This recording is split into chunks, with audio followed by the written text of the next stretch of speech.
sur ces photos-là, vous aurez à réagir. Hein. Vous aurez peut-être à dire quelques mots. Mais aujourd'hui, s'il arrivait, comme dans un rêve, de rencontrer Papa Tshisekedi, que vous avez soutenu hier, qu'est-ce que vous pouvez lui dire sur le Congo d'aujourd'hui? Eh bien, je lui dirais, papa, le pays ne va pas bien. Rien n'a changé, au contraire, l'état des droits pour lequel vous vous êtes battu est bafoué, c'est devenu encore même pire. Et papa, nous avons besoin que, même si vous n'êtes plus avec nous, mais que votre esprit continue à nous occuper, hein, à nous habiter, à nous motiver encore davantage pour que nous puissions continuer ces combats-là. Parce que l'état des droits, on en est encore loin. On doit continuer à se battre pour que nous puissions un jour arriver à vous faire sourire là où vous êtes. Je dois souligner que vous avez aussi accompagné ces combats de l'opposition d'hier avec Papa Tshisekedi. Félix Tshisekedi était encore dans l'opposition, Martin Fayoulou et les autres. Aujourd'hui, c'est l'opposition de Joseph Kabila qui est au pouvoir. Vous vous dites, qu'est-ce qui n'a pas marché? Est-ce qu'il y a eu un problème d'homme ou le système qui n'a pas marché? Bon, je pense que c'est les deux. Hein. Je pense que c'est les deux. D'une part, il y a les systèmes qui ne s'était pas, en réalité, qui ne s'était pas rompu. Le système a continué. Quand vous regardez l'ossature aujourd'hui, la composition aujourd'hui de l'Union sacrée, c'est le même. C'est le même qui était là avec Kabila, c'est le même qui continue à piloter l'Union sacrée. Et donc, il n'y a pas à s'étonner de voir les mêmes pratiques qui s'est passé sous les 18 ans du règne du régime passé puisse continuer, parce que c'est le même dans les systèmes, ne s'était pas vraiment rompu.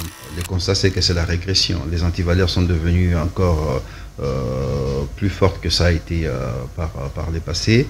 Les degrés de détournement, c'est ahurissant. On n'a jamais connu des détournements à des degrés tels qu'on les vit tous les jours ici. Est-ce que vous regrettez ce que vous avez eu à donner comme énergie pour la République démocratique du Congo? Bon, le regret, dans une certaine mesure, oui, il y a le regret dans le sens qu'on a fait confiance à une certaine classe politique qui portait ces combats-là, hein, pour pouvoir amener la RDC vers une société où effectivement les Congolais ne vivraient pas des choses telles qu'ils sont besoin de les vivre. Donc de ce côté-là, il y a les regrets. Mais d'autre part, on se dit c'est une motivation supplémentaire pour continuer à lutter pour que nous puissions effectivement arriver un jour à voir notre pays se comporter de manière civilisée. Aimez et partagez nos vidéos. N'oubliez pas de vous abonner et d'activer la cloche des notifications pour ne rien rater sur nos prochaines vidéos.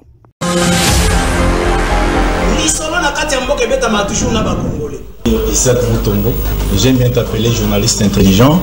Tina Beni, Tina Kolwezi, l'émission est suivie, en tout cas félicitations. La qualité était Yozali l'issue à peuple. Au ministre soit armé, au ministre pas l'institution et à pays. Je vous dis la vérité. Même les lobes à cause de la fandi, à ce moment café, qu'ils sachent bien que le café on était après demain. Nauti ko sambe la nzambe, nauti église, akoko c'est la mutumakambote. La terre a valé le sang des innocents dans ce pays. Vous avez dilapidé le compte du trésor Bobini Simbongo et à l'État avec autant de légèreté. Mais pas interpellé au pays. Il y a quand même preuve. Alors ça ne valait à rien de remplacer Joseph Kabila. Kabila a battu, c'est Batika et Kimia. Comme à 200 000, après moi j'acclame. Non. Tozoyoka makambo wana yake bango bazosomba kaka mapango ba oya sombi mapango na oya sombi ya minene mikolo nyos bazoboma bato miko donc neti tozana mboka na biso te papa 60 ya pasi ya mawa. Égoïsme. Ils ont travaillé pour eux-mêmes, pour leur famille, mais ils n'ont pas travaillé pour le pays. Navengi bino na limité comme on ngai Alexis. Tovengi bino na commune ya Mantete.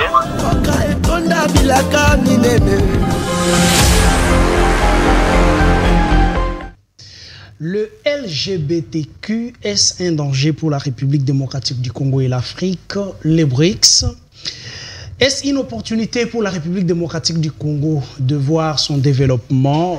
Le train de vie des institutions et de la population congolaise en République démocratique du Congo, développement, gouvernement Judith Souminois, le peuple peut-il réellement espérer par rapport à cette composition? Mesdames et messieurs, bonsoir chez vous, installez-vous confortablement. Nous démarrons déjà avec notre émission, l'émission des élites devant les Congolais que vous aimez tant. Qui est notre invité aujourd'hui? Vous l'aviez bien aimé la fois dernière, nous l'avons encore invité aujourd'hui. Il s'agit bien de monsieur Aimé Boukassa. Monsieur Aimé Boukassa, bonsoir et bienvenue. Bonjour et bonjour à tous ceux qui vous suivent et tous ceux qui vont nous suivre. Comment allez-vous? Très bien, par la grâce de Dieu, tout va bien. Très bien, la République aussi va bien? Non, la République ne va pas bien. Qu'est-ce qui ne va pas? Ça va pas. Je sais que vous êtes un combattant de première heure depuis l'extérieur du pays. Vous vous êtes battu pour la démocratie, pour les libertés et autres. Lorsque vous regardez aujourd'hui ce qui se passe en République démocratique du Congo, vous vous dites que les Congolais sont en train de cueillir au moins le fruit de ce que vous avez eu à mener comme combat? Non, malheureusement non. Je pense que les combats que nous avons commencés, ils continuent. Dire que les objectifs ont été atteints, on est loin de ça, on est vraiment très très loin de ça. On s'est battu pour que ce pays, notre cher pays, beau pays, la RDC, devienne une nation réellement démocratique, une nation réellement où les droits humains sont respectés et où les citoyens congolais se sentiraient fiers d'être congolais dans leur pays. Mais malheureusement, et où surtout les antivaleurs. Les antivaleurs, c'était ça même le nœud du combat, mettre fin aux antivaleurs. Et à ce jour, malheureusement, au lieu qu'on ait atteint un certain degré dans la lutte contre ces antivaleurs-là, c'est plutôt, le constat c'est que c'est la régression. Les antivaleurs sont devenus encore plus fortes que ça a été par le passé. Les degrés de détournement, c'est ahurissant. On n'a jamais connu des détournements à des degrés tels qu'on les vit tous les jours ici. C'est au point où c'est même banalisé. Au point où c'est même banalisé dans notre pays. Hier, je suivais en Afrique du Sud la dame qui était, il n'y a pas longtemps, il n'y a pas encore longtemps, elle était la deuxième personnalité du pays, président du Parlement de l'Afrique du Sud. Une dame très très puissante qui a combattu sérieusement l'apartheid, qui a occupé toutes les hautes fonctions de l'Afrique du Sud. Elle était ministre de la Défense et là, la dernière fonction qu'elle avait, c'était président du Parlement national de l'Afrique du Sud. Elle est devant le juge, pourquoi? Pour une affaire de 110 000 $. 110 000 $ pendant qu'en République démocratique du Congo on parle de millions. Voilà, alors qu'ici c'est des dizaines et des centaines de millions et c'est devenu normal. Alors, est-ce que c'est ces combats-là que nous avons menés? Je ne pense pas. On s'est battu pour qu'il y ait un état de droit et malheureusement... Est-ce que vous regrettez ce que vous avez eu à donner comme énergie pour la République démocratique du Congo? Bon, le regret, dans une certaine mesure, oui, il y a le regret dans le sens qu'on a fait confiance à une certaine classe politique qui portait ces combats-là, pour pouvoir amener la RDC vers une société où effectivement les Congolais ne vivraient pas des choses telles qu'ils sont en train de les vivre. Donc de ce côté-là, il y a les regrets. Mais d'autre part, on se dit c'est une motivation supplémentaire pour continuer à lutter pour que nous puissions effectivement arriver un jour à voir notre pays se comporter de manière civilisée. On doit souligner que vous avez aussi accompagné ces combats de l'opposition d'hier avec Papa Tshisekedi. Félix Tshisekedi était encore dans l'opposition, Martin Fayoulou et les autres. Aujourd'hui, c'est l'opposition de Joseph Kabila qui est au pouvoir. Vous vous dites, qu'est-ce qui n'a pas marché? Est-ce qu'il y a eu un problème d'homme ou le système qui n'a pas marché? Bon, je pense que c'est les deux. Je pense que c'est les deux. D'une part, il y a les systèmes qui ne s'était pas, en réalité, qui ne s'était pas rompu. Les systèmes continuent. Quand vous regardez l'ossature aujourd'hui, la composition aujourd'hui de l'Union sacrée, c'est les mêmes. C'est les mêmes qui étaient là avec Kabila, c'est les mêmes qui continuent à piloter l'Union sacrée. Et donc, il n'y a pas à s'étonner de voir les mêmes pratiques qui s'est passé sous les 18 ans du règne du régime passé puisse continuer, parce que c'est les mêmes, dans les systèmes ne s'étaient pas vraiment rompus. Ça c'est d'une part, mais d'autre part c'est un problème d'homme aussi. La RDC ira de l'avant le jour où on aura des hommes intègres à la tête de ces pays. Okay. Lorsqu'on aura des dirigeants, des collaborateurs de nos dirigeants intègres dans ces pays, c'est le jour où la RDC... Mais d'où viendra cet homme intègre ou ces hommes intègres? Ils viendront d'où? Pendant que le peuple ne croyait pas à ceux qui étaient au pouvoir, on a fait confiance à vous qui vous battiez hier comme à l'extérieur du pays, je parle ici de la diaspora, et même ceux de l'opposition. Aujourd'hui, l'opposition est au pouvoir. Il y a un grand nombre de ceux de la diaspora aussi qui sont au pouvoir. Mais c'est pour quel résultat? Ben, écoutez, je pense que l'homme intègre ne viendra pas du ciel. Hein? Okay. L'homme intègre est là. Les Congolais intègres, il y en a. Nous sommes là, nous sommes nombreux. Comment les détecter? Voilà, non, ils sont là. Hein? Ils sont là. Seulement, on ne veut pas... Les systèmes actuellement est tel que... même par le passé, quand tu as des valeurs, quand tu te bats pour les valeurs, tu es considéré comme étant un obstacle à un certain projet. Un projet pas pour le bien-être de la population, mais un projet pour la pérennisation des antivaleurs et tout ça. Donc, on doit chercher par tous les moyens comment t'écarter. Mais sinon, dans la diaspora, quand on parle de la diaspora, mais de quelle diaspora on parle? C'est ça la question qu'il faut se poser, de quelle diaspora on parle? Parce qu'il y a diaspora et diaspora. Quand vous vivez dans la diaspora, nous qui vivons dans la diaspora, nous nous connaissons. Les gens que vous voyez ici et tout ça, c'est pas ça la diaspora réelle qui fait la fierté de la RDC à l'étranger. Écoutez, la diaspora... Comment vous les distinguez? Parce que la population congolaise voit ceux qui viennent de l'extérieur. Ben, écoutez, on vous appelle tous, on vous met tous dans le même sac. La diaspora congolaise, lorsqu'on vous donne des responsabilités en République démocratique du Congo, c'est pour que nous puissions revivre les détournements d'hier. Il faut reconnaître que la diaspora qui est dans les cercles du pouvoir ici, c'est pas la bonne diaspora.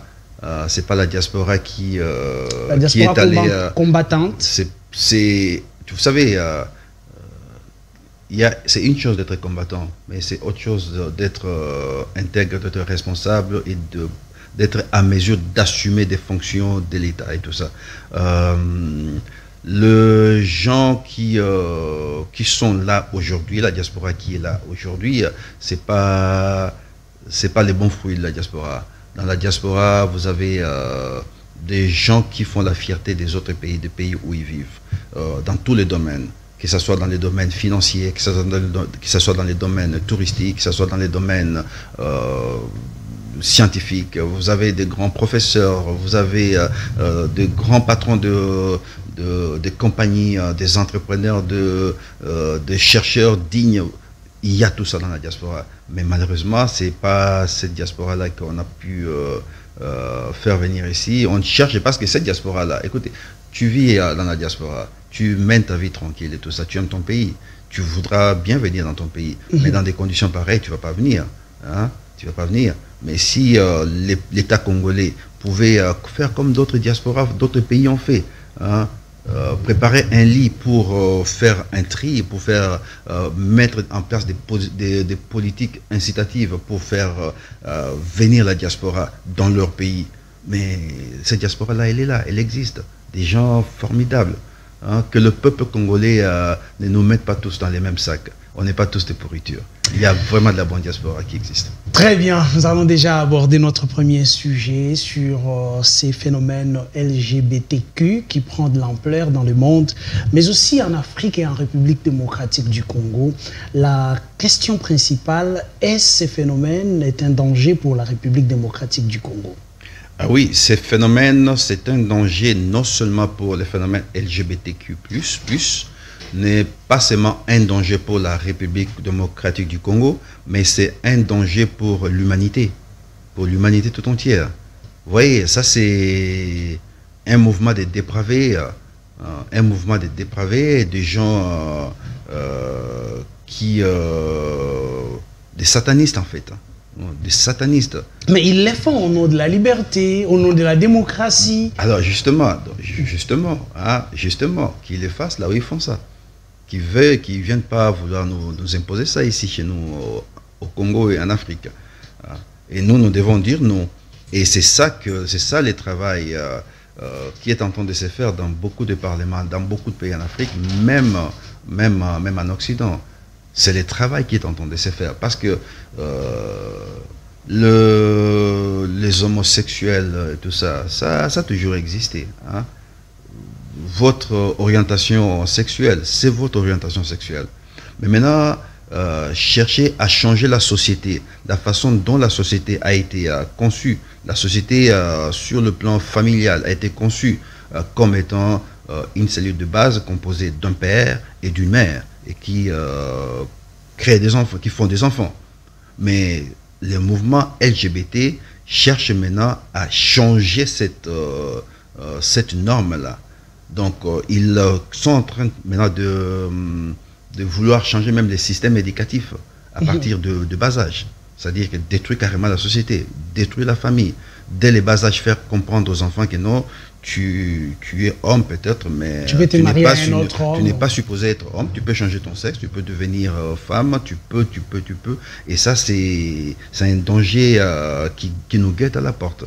Dans des sociétés occidentales aujourd'hui, ils sont en train maintenant de combattre ces phénomènes-là. Et nous, on ne peut pas dire que non, au nom d'une certaine démocratie ou liberté de tout ça, ben écoutez, on doit accepter ça. Non, on doit dire non. Nous devons dire non et sans embâche. Et là, moi, je suis fier de beaucoup de pays africains, même je vois aussi dans des pays asiatiques, où quand on vous attrape ou bien vous êtes dans ces types de mouvements LGBT, soit vous êtes supposé être détraqué mental, donc votre place est dans un hôpital psychiatrique, ou alors c'est la condamnation, 15 ans, 20 ans ou 30 ans. Quelques pays africains, mais aussi asiatiques. Dans ces pays-là, vous avez souvent les régimes dictatoriaux, mais nous, en République démocratique du Congo, nous acceptons la démocratie à l'européenne. Cela n'est pas un frein à ces mouvements que vous n'acceptez pas? Non, nous devons d'abord, nous, en tant qu'Africains, nous devons apprendre une chose et commencer à matérialiser cette chose-là. Okay. Et ce que nous devons apprendre aujourd'hui, c'est que nous avons une identité d'abord en tant qu'Africains. Et nous devons chercher à promouvoir cette identité africaine. Et l'identité africaine, ce n'est pas une identité dépravée, ce n'est pas une identité dans des pratiques obscures de l'homosexualité, du satanisme et toutes ces choses-là. Nous avons une identité. Donc cherchons déjà à promouvoir cette identité-là. Vous savez, quand vous allez dans les pays asiatiques, hein, ils ont la démocratie, parce que qui a dit que la démocratie doit seulement être selon ce que Macron veut, hein, selon ce que Olaf Scholz veut, hein? Ça, c'est leur société. Nous sommes issus de sociétés différentes avec des réalités. On ne va pas quand même créer une démocratie à l'africaine. Non, mais nous avons notre démocratie doit être adaptée à notre identité. Très bien. En Asie, il y a la démocratie. Hein?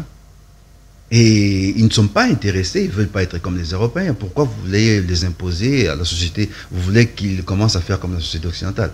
Et pourquoi nous devons accepter que l'Europe vienne nous imposer, le monde nous imposer ce qu'elle veut que nous puissions nous imposer? Non, nous avons notre identité, préservons notre identité et cherchons à ce que nous puissions collaborer avec les Occidentaux, avec les Asiatiques, avec les Américains, mais en maintenant notre identité africaine.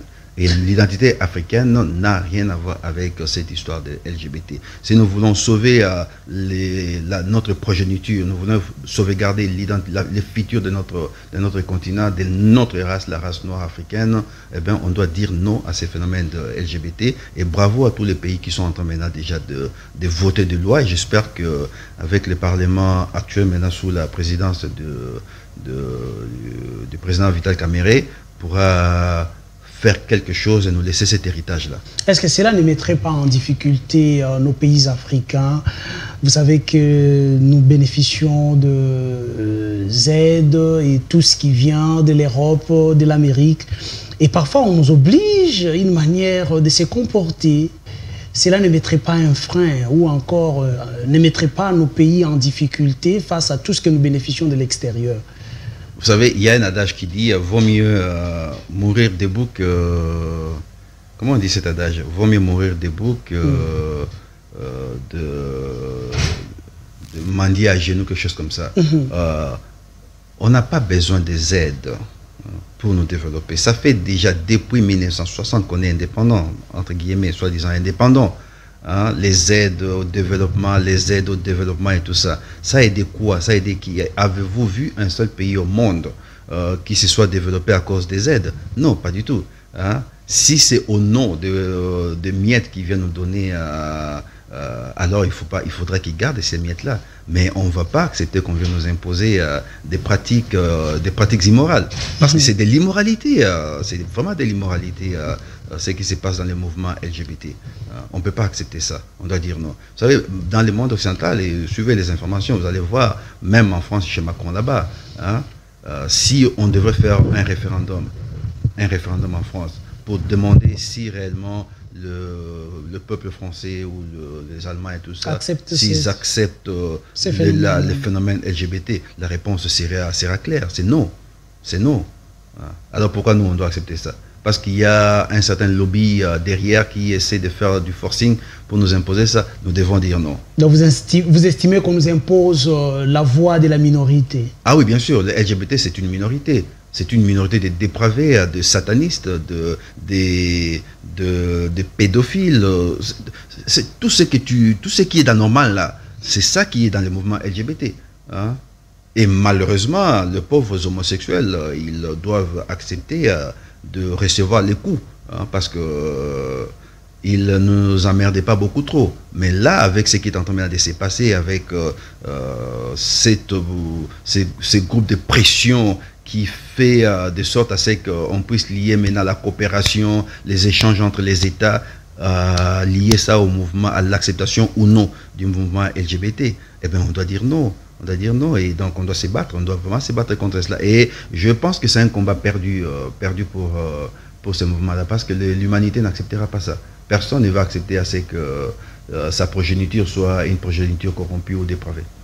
Comment est-ce que vous avez réagi lorsque vous avez suivi la nomination de M. Constant Moutamba comme ministre de la Justice, lui qui a toujours été contre ces phénomènes LGBT, qui dit d'ailleurs appliquer toute sa force pour empêcher ces phénomènes en République démocratique du Congo? Eh bien, tu m'apprends quelque chose. Je ne savais pas qu'il y a le nouveau ministre de la Justice, il est engagé dans les combats contre le mouvement LGBT. Eh bien, je pense qu'il peut compter sur notre soutien. Nous serons là pour appuyer. Parce que ce n'est pas un combat que je veux mener seul, mais que lui va mener seul. C'est un combat qui demande à ce que le peuple congolais se mette debout. Hein, debout et se disent non, nos valeurs bantoues, nos valeurs africaines, c'est incompatible avec ce que vous voulez nous imposer. Et alors lui, en tant que ministre de la Justice, vit sa position, sa fonction, et ben, je pense qu'il peut compter sur notre appui de certains Congolais, notre appui sans faille, hein.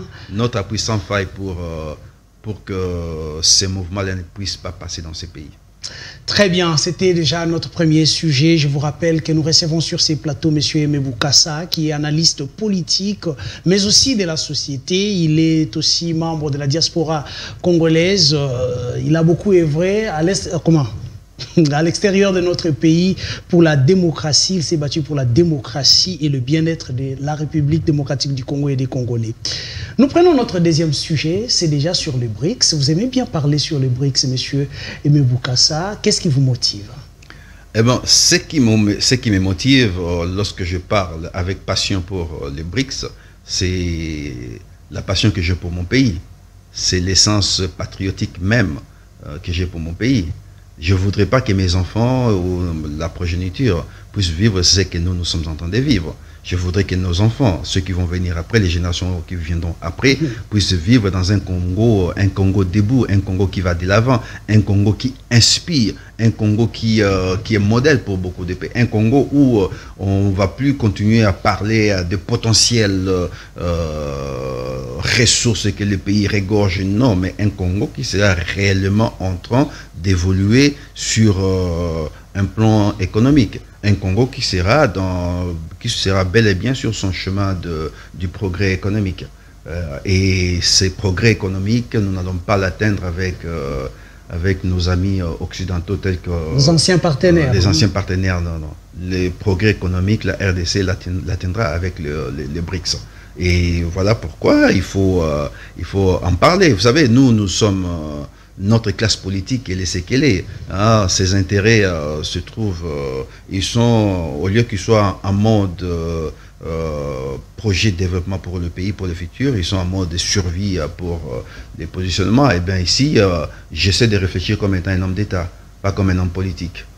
Parce qu'un homme d'État, vous savez, il pense aux prochaines générations, et l'homme politique, il pense à la prochaine élection. Donc ici, on essaie de réfléchir comme des hommes d'État. Et c'est voilà pourquoi, pour ce qui est de la question de LGBT dont on parlait, pour ce qui est maintenant de la question du BRICS et tout ça, réfléchissons comme des hommes d'État. Nous aimons notre pays et faisons des choses qui vont être bénéfiques aux générations futures. Et les Congo dans les BRICS, c'est le futur assuré. Le Congo dans les BRICS, c'est le futur assuré, mais comment faudra-t-il s'en prendre, ou encore comment est-ce que nous allons procéder, quitter nos anciens partenaires pour avoir d'autres partenaires ailleurs? Nous avons nos partenaires traditionnels qui ont beaucoup investi chez nous, à travers qui nous avons aussi beaucoup d'intérêts. Comment ça va se faire, ces passages de nos anciens partenaires vers le groupe du BRICS ou encore l'autre camp? Vous savez, pendant très très longtemps, on nous cachait la phrase selon laquelle les pays n'ont pas d'amis. Ils ont que des intérêts. On nous cachait cette phrase-là pendant très très longtemps. Et maintenant, cette phrase-là ne doit plus rester seulement l'apanage des Occidentaux. Ça doit être l'apanage de tous les pays du monde entier. Qui doivent d'abord voir les intérêts. Chacun doit regarder maintenant ses intérêts. Où se trouvent les intérêts de la RDC. Et ici, je viens de le dire, je n'ai même pas besoin de démontrer. Depuis l'indépendance, nous avons maintenu des relations privilégiées, des relations spéciales, des relations stratégiques, comme vous pouvez vous les appeler, avec le monde occidental. Et 60 ans après l'indépendance, où sommes-nous? On n'a pas bougé. On n'a pas bougé. Donc, il n'y a pas besoin de se voiler la face et dire que non, on ne peut pas rompre avec eux. Et ici, on ne demande pas de rompre les relations avec ces partenaires-là, soi-disant privilégiés, mais enlevons les mots-là privilégiés, partenaires traditionnels, enlevons ça. Regardons les intérêts de la RDC. Donc, aller dans le BRICS ne veut pas dire que nous rompons avec nos partenaires traditionnels, l'Occident. Mais faisons ce qui est bien pour les intérêts de la RDC. Donc on entre dans les BRICS parce que le combat que les BRICS mènent, c'est le combat réel pour tous les pays qui veulent se libérer du joug de ces puissances-là occidentales. Parce que comment vous pouvez vous développer lorsque tout ce que vous devez faire doit avoir l'aval de certains individus en Occident là-bas? C'est pas possible. Si vous vous opposez, c'est des sanctions qu'on vous met. On vous met des sanctions, donc vous êtes complètement bloqué. Or, c'est les combats même de BRICS. Mettre fin à tout cela, créer une société parallèle, d'où le terme cette manière de faire. Bipolaire, devenir maintenant un monde bipolaire, où les gens ont le choix. Les gens, tu n'as pas besoin qu'on vienne te dire avec qui tu dois aller, qui tu ne dois pas aller. Toi, tu connais ce qui est bien pour toi. Tu décides selon tes intérêts. Et c'est ça l'opportunité que les BRICS amènent aujourd'hui au monde. De permettre aux sociétés mondiales aujourd'hui de pouvoir décider avec qui ils veulent aller, avec qui ils ne veulent pas aller. Et sans pour autant être encore tombé victime de sanctions, et ainsi de suite. Alors je ne vois pas pourquoi on doit fermer les yeux à cela. Tenez, les BRICS aujourd'hui, c'est 10 pays. C'est 10 pays. Et le prochain sommet, c'est au mois d'août. Ils vont élargir encore. Il y a une trentaine de pays qui ont appliqué, pour intégrer notamment les pays comme la Malaisie, l'Indonésie, la Thaïlande, la Turquie, le Nigeria, le Venezuela, Colombie, tous ces pays-là veulent aller à la Corée du Nord, l'Irak, tous ils frappent à la porte du BRICS. Et pourquoi? C'est pas parce que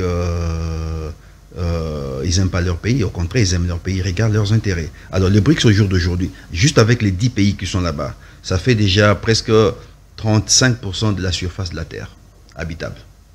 Les BRICS. Les BRICS, c'est tel que ça y est, aujourd'hui, avec les 10 pays, ça fait presque 45% de la population mondiale. Les BRICS, c'est tel qu'ils sont là-bas. Ça fait 33% du PIB du monde entier. Ça dépasse les PIB du G7 aujourd'hui. Les G7, donc, c'est que vous appelez les pays les plus développés, pays occidentaux, là, hein, les pays qui dominent le monde et tout ça. Ils sont à 30%, les PIB du G7. Et le PIB du BRICS, aujourd'hui, c'est à 33%. Les pays des BRICS, aujourd'hui, ils contrôlent presque 80% du pétrole du monde, du gaz du monde. Or, l'économie mondiale, aujourd'hui, c'est d'abord le pétrole et le gaz qui dictent l'économie du monde. Et c'est 80% de ressources de pétrole, de gaz et tout ça, c'est maintenant entre les mains de BRICS. Et on va se refuser cette opportunité-là, nous, la RDC, un pays considéré comme étant le 4e pays le plus pauvre au monde, on va se refuser cette opportunité-là au nom de pouvoir s'accrocher, toujours vouloir s'accrocher à certains soi-disant partenaires occidentaux, les mêmes partenaires occidentaux qui continuent jour et nuit à nous mettre les bâtons dans les roues, ne fût-ce que regarder ce qui se passe avec le Rwanda. Hein?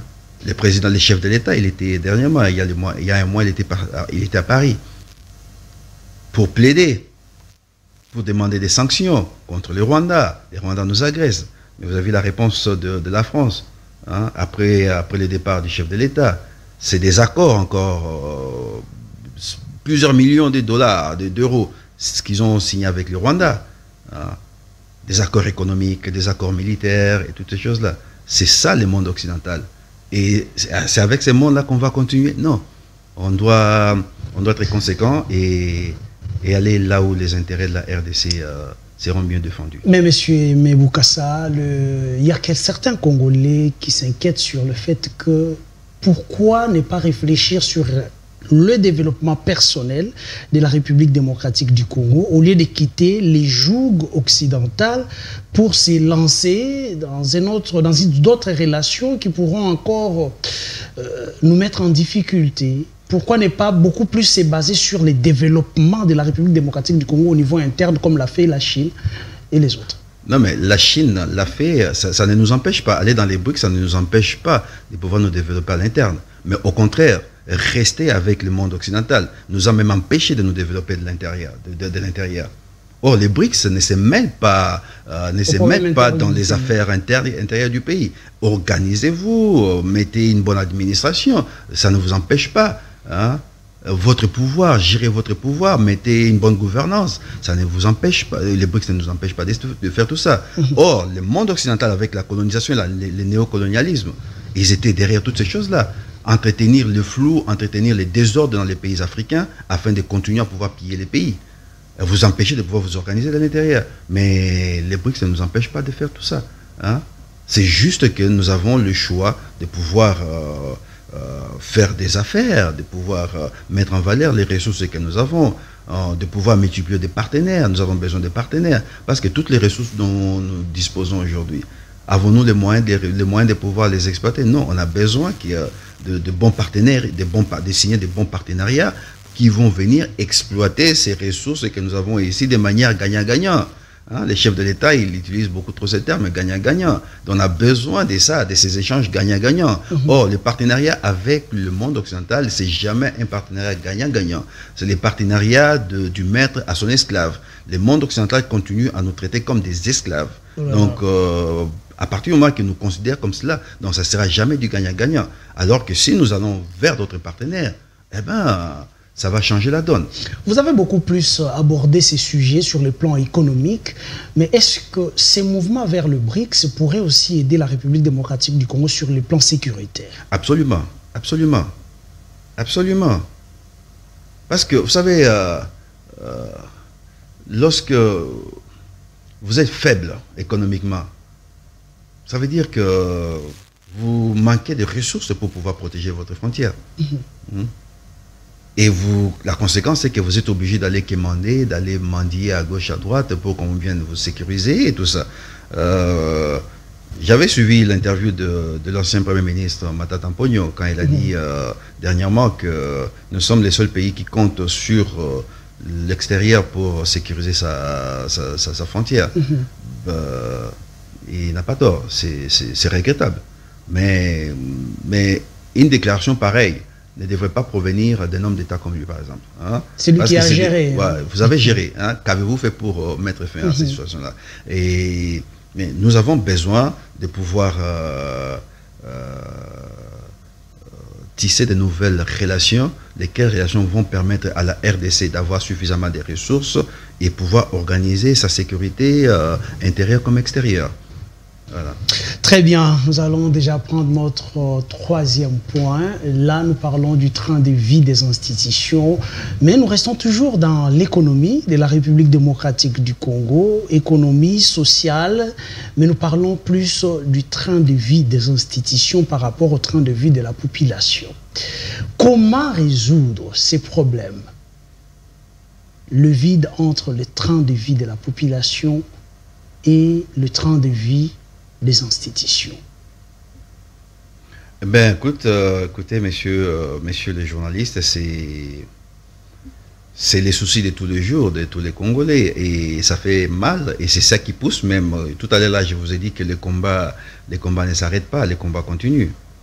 Et pourquoi les combats continuent? C'est aussi par rapport à cette question-là. Hein? Les peuples congolais, pendant la campagne électorale qui vient de se passer ici, a fait confiance, a accordé le bénéfice du doute au camp de l'Union sacrée. Parce que, entre autres, comme entente au sein de la population, c'était qu'on allait réduire aussi les trains de vie des institutions. Et on pensait que le gouvernement, quand il sortira, ça sera un gouvernement à taille réduite. Contrairement à ce qu'on a entendu dire que la RDC n'est pas tel pays, tel pays, mais pourtant vous avez des grands pays plus grands que la RDC qui ont des gouvernements vraiment à taille très réduite et qui fonctionnent très bien. Donc c'est pour dire qu'on n'est pas une exception. On vous dit la taille du gouvernement, c'est aussi par rapport aux problèmes de la République démocratique du Congo, les difficultés de la République. Nous avons des pays, vous savez les problèmes que les États-Unis ont. C'est un pays développé, hein, où toutes les mais plus vous êtes développé, plus vous avez beaucoup de problèmes, n'est-ce pas? Et vous devez maintenir ce train de vie-là. Hein? Tous les jours, les Américains se battent pour rester numéro 1 au monde. Et ils se battent contre la Chine, ils se battent contre la Russie, contre l'Union européenne, pour qu'eux puissent toujours rester au top. C'est des problèmes majeurs, tout ça. Mais ils n'ont pas un gouvernement foragénique. Hein? Ils n'ont pas un gouvernement foragénique. C'est un gouvernement réduit. Donc, la population, c'était des signes, tout ça, par rapport à la question de réduction du train de vie de la population. La taille du gouvernement. La population s'attendrait à voir au niveau de l'Assemblée nationale là-bas, au niveau du Sénat, même la suppression du Sénat par exemple, ou avoir comme des signes qui montrent que... Vous plaidez pour la suppression du Sénat? Évidemment oui, bien sûr. La population voudrait voir des signes qui montrent que effectivement notre message a été entendu. On est en train de réduire un peu les dépenses pour ce qui est des institutions. Mais quand la population, la même population, parce que vous faites la politique pas pour vous, vous faites la politique pour la population, pour résoudre les problèmes de la population, les problèmes de la société. Lorsqu'il y a cette population-là qui s'attend à ce que vous puissiez réduire, voir des signes auprès de vous, comme quoi vous êtes en train de vouloir réduire les trains de vie de la population, et voit, il est devant sa télévision ou son smartphone, il voit un deuxième vice-président de l'Assemblée nationale. Je dis même pas président, mais j'ai dit deuxième vice-président de l'Assemblée nationale, arrivé au travail avec un cortège hyper sécurisé, avec 30 ou 40 voitures de luxe, 30 ou 40 policiers. Mais la population, mettez-vous à la place de cette population-là. Est-ce que c'est ça donner espoir à la population? Non, ça ne donne pas espoir à la population. Et par conséquent, eh bien, pour nous qui sommes engagés dans les combats, eh bien, on s'est dit non, on est loin d'atteindre les objectifs qu'on aurait voulu atteindre et dont les combats continuent. Donc, il n'est pas encore trop tard pour réduire les trains de vie des institutions du gouvernement. Mais seulement, je ne sais pas comment ils vont le faire maintenant, parce que ils sont en train de mettre en place, et la façon dont ils sont en train de mettre en place ces institutions-là, c'est déjà... Et sur ces plans, lorsque vous observez, vous trouvez que c'est un problème de volonté politique ou c'est le moyen qui manque à la République? Non, les moyens sont là parce qu'ils les font. Ça veut dire que les moyens ne sont pas là pour toi et moi, pour la population. Là, les moyens ne sont pas là. Okay. Mais les moyens sont là pour permettre à ce que ces institutions-là continuent à dévorer les recettes, les ressources de l'État. Et c'est donc, c'est une question de manque de volonté.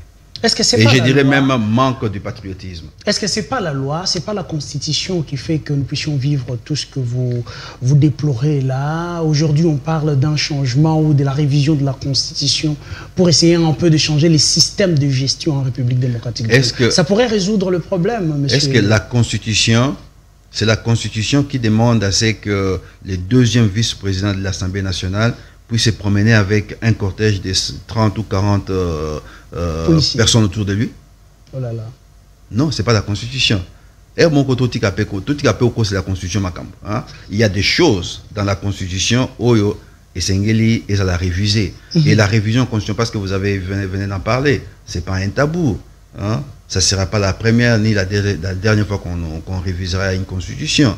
Moi, personnellement, je ne suis pas pour les changements de la Constitution. Je pense que le moment est mal parti. Okay. Le moment n'est pas venu pour changer la Constitution.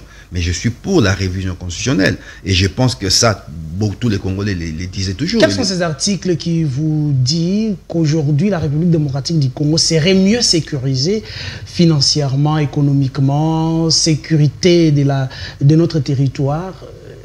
Qu'il faut réellement bouger certains articles. Quel article, par exemple? Vous savez... les débats sur la révision, nous vivons dans une société, et une société qui est perfectible. Ça veut dire qu'on peut toujours améliorer. Okay. Quand il y a des failles, on peut toujours améliorer.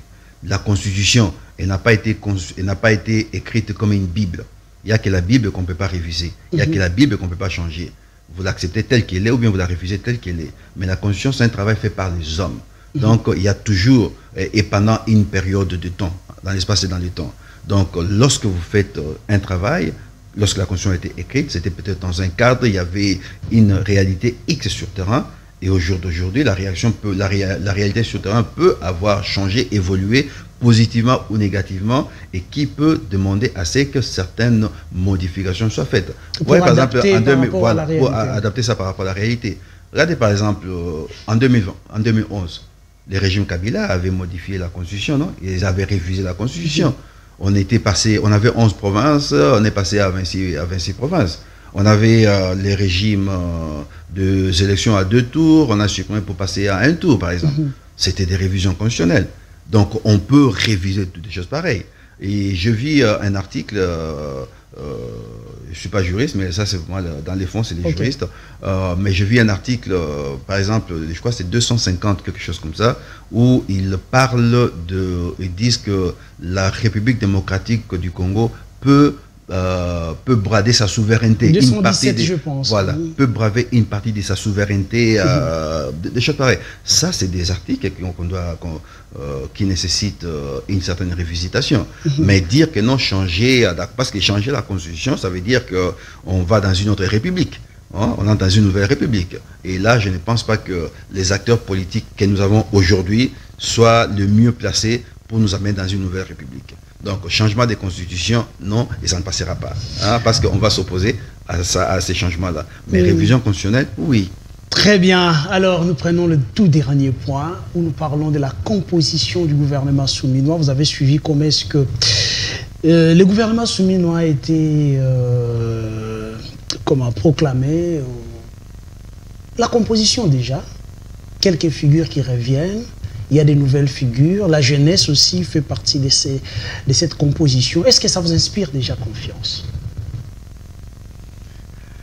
Oui, une question, les anglo-saxons disent tricky. Hein? Une question tricky. Ben, écoutez, je dirais ceci.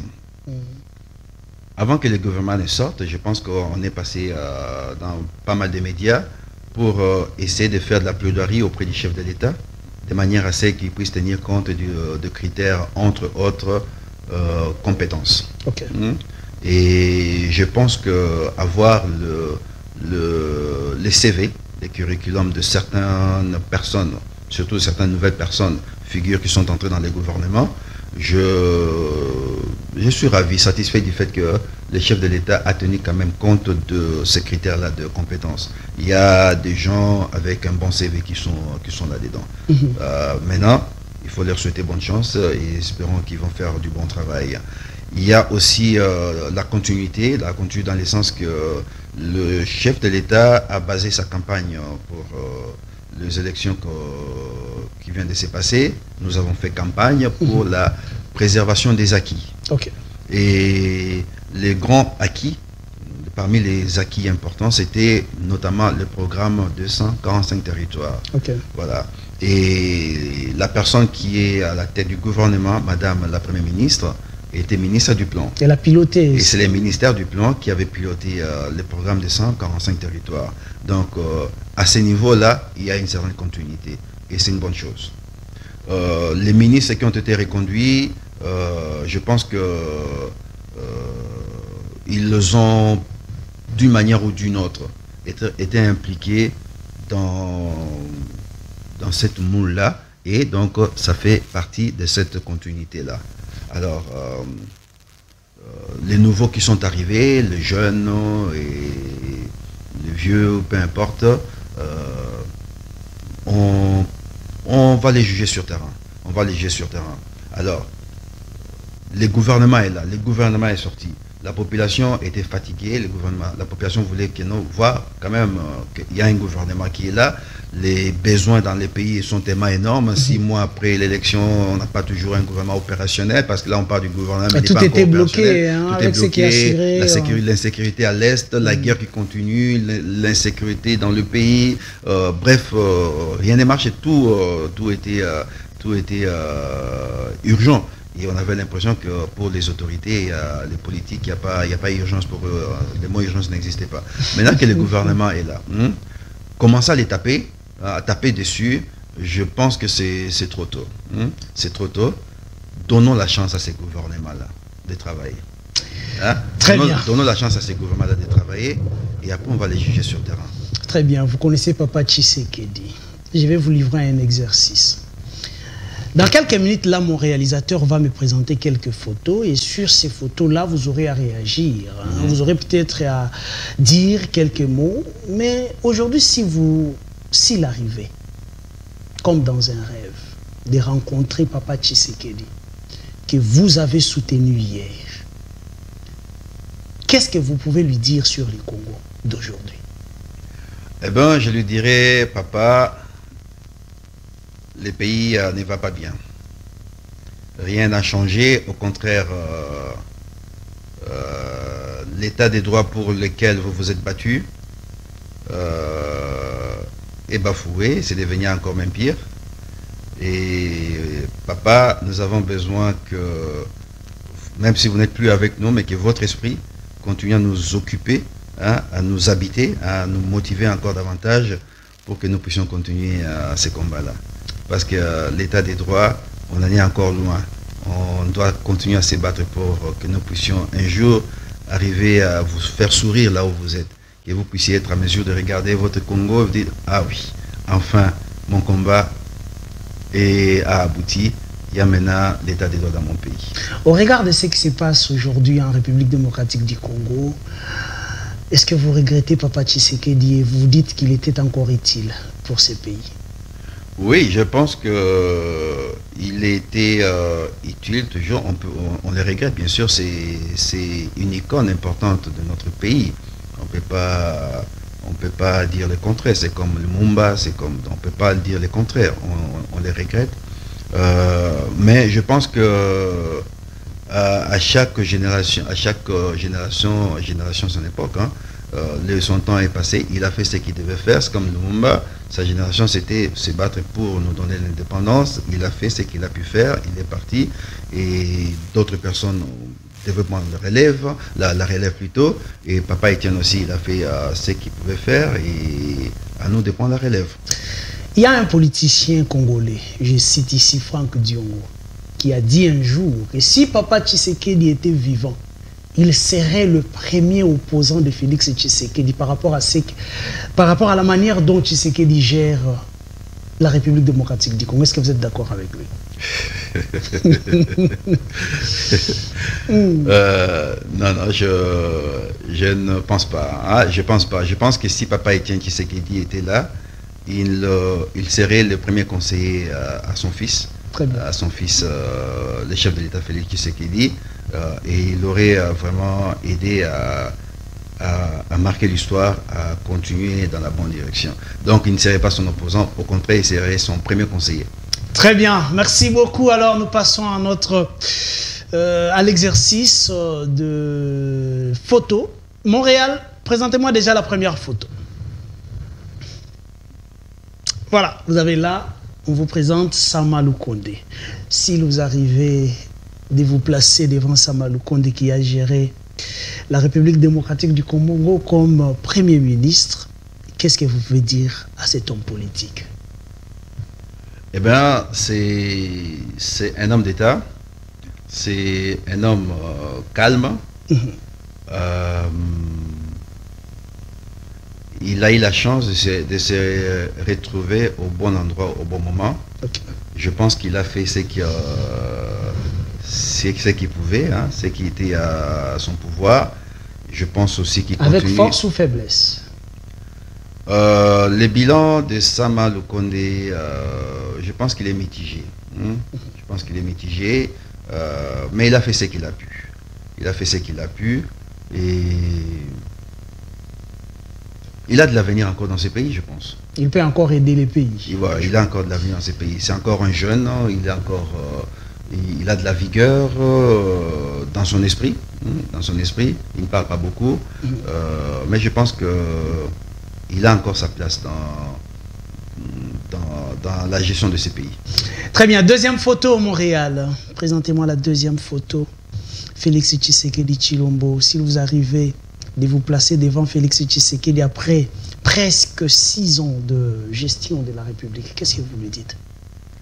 Eh bien, je lui dirais, Monsieur le Président de la Excellence, Monsieur le Président de la République, mon président, Félix Antoine Tshisekedi, Fachi,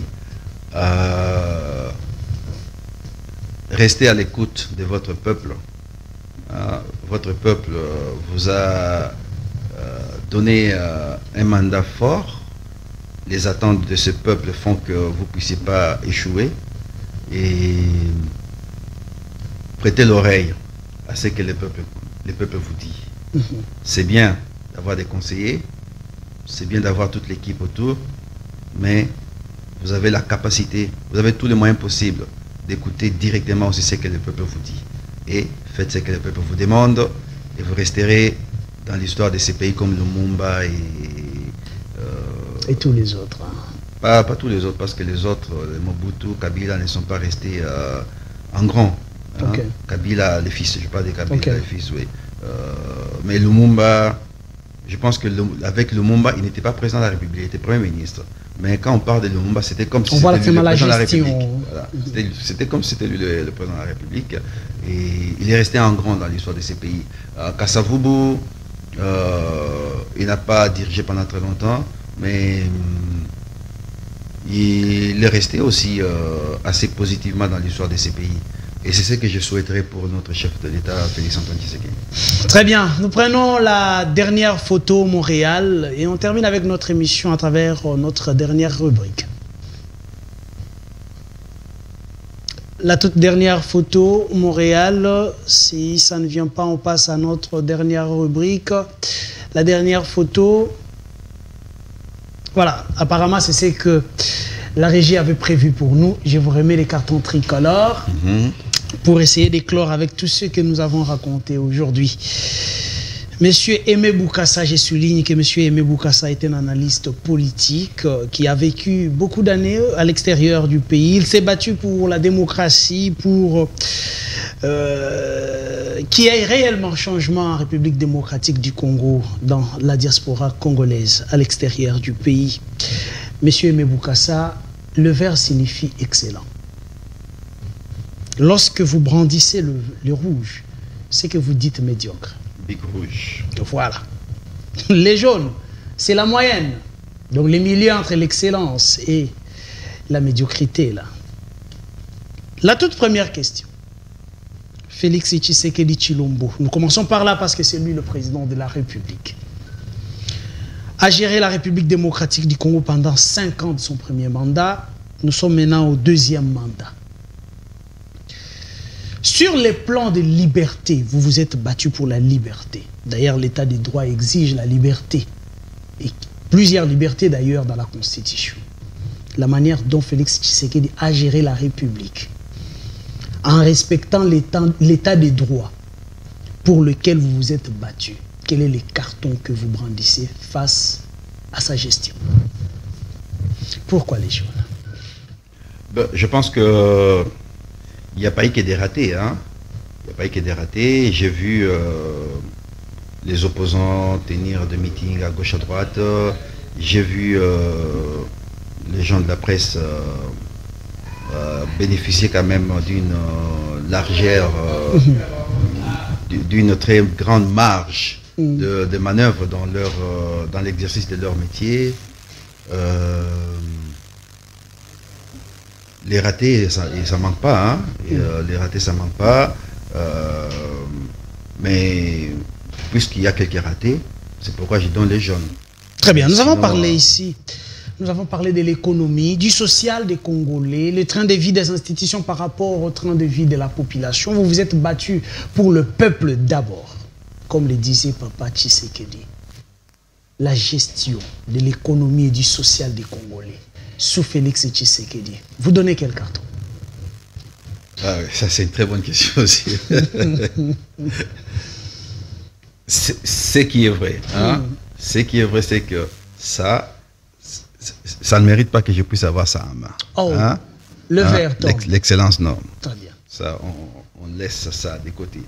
Parce que dans aucun domaine de la RDC, les cartons verts pourraient passer.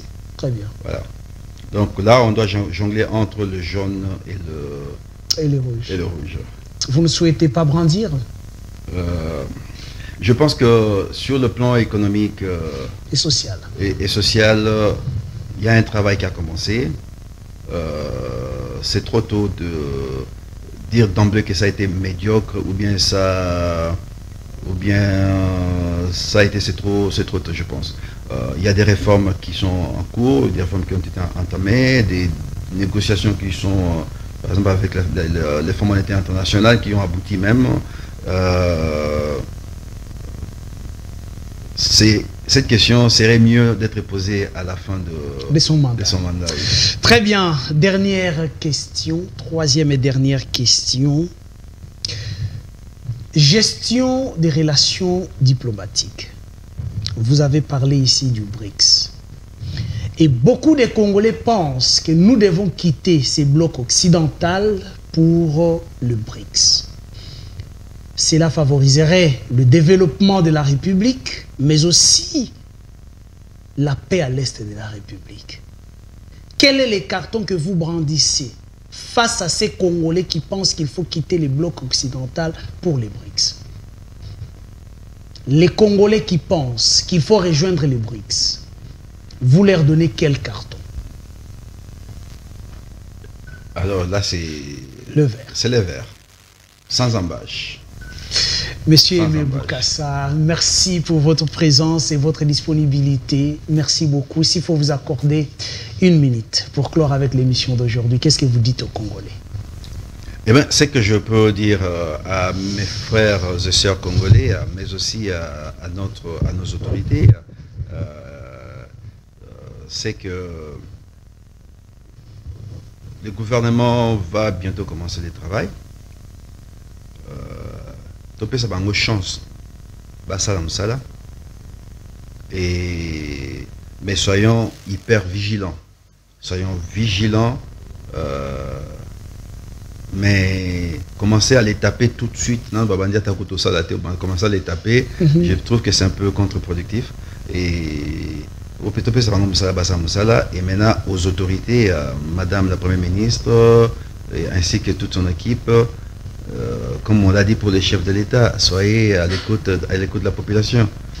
Battez-vous pour le bien-être de la population. Faites tout ce que vous pouvez faire au Sala, parce qu'on sait que vous n'avez pas beaucoup de temps. 3 ans, 4 ans, 5 ans, c'est pas suffisant, mais dans cet espace-là, dans cette période-là, il y a des choses que vous pouvez faire et faites-les. Et la population n'est pas dupe, elle voit, elle observe et elle appréciera vos efforts, l'esprit de sacrifice qui va animer ces gouvernements. On voudrait voir ces gouvernements être appelés, pourquoi pas, un gouvernement de sacrifice. Pas un gouvernement de warriors, mais un gouvernement de sacrifice. Faites un sacrifice pour le bien-être du peuple et le moment venu, le peuple vous en sera reconnaissant. Très bien, soyez à l'écoute du peuple, donnez au peuple de bons résultats. La population n'attend pas les discours que vous veniez nous expliquer après quelques mois, mais nous voulons voir les résultats. Les résultats sur la vie quotidienne des Congolais. Mesdames et messieurs, c'était le premier numéro de la semaine de votre émission Devant les Congolais. Nous avons reçu pour vous monsieur Aimé Boukassa. Je vous avais dit dès l'entame de cette émission qu'il est analyste politique, mais aussi combattant de première heure dans la diaspora congolaise. Notre émission prend fin. Monsieur Aimé Boukassa, merci. Merci beaucoup. Merci aussi à vous tous qui attendez et qui faites confiance à l'émission Devant les Congolais. On se retrouve le mercredi pour une nouvelle émission. Merci et bye.